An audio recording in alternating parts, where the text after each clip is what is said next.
Welcome!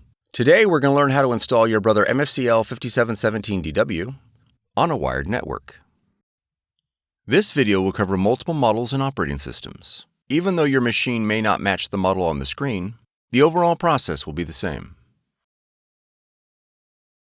We will begin by connecting your machine to a network router with an Ethernet cable.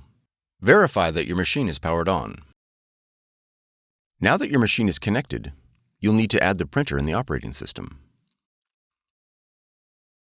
In the top left corner, click the Apple icon. Then click System Settings. Next, click Printers and Scanners.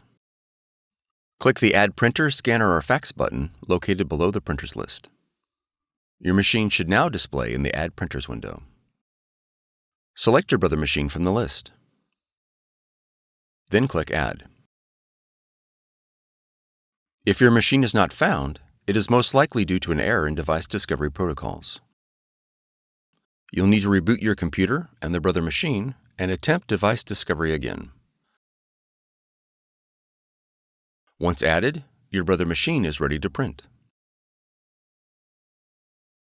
If your model features a scanner, you'll need to download the Brother iPrint&Scan app in order to scan to your computer.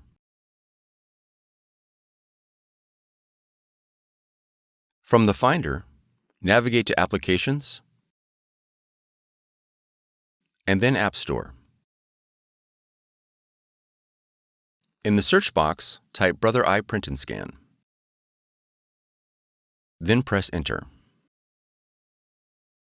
On the listing for iPrint&Scan, click Get or the cloud icon.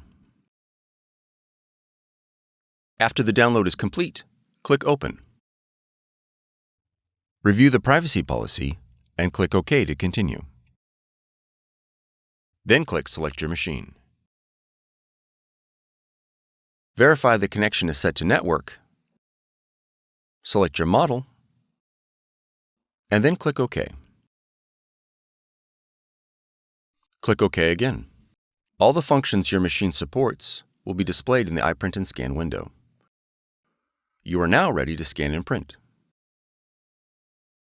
For more tutorials, FAQs, and videos, visit us at www.brother-usa.com. If you found this video helpful, be sure to subscribe. Thank you for choosing Brother.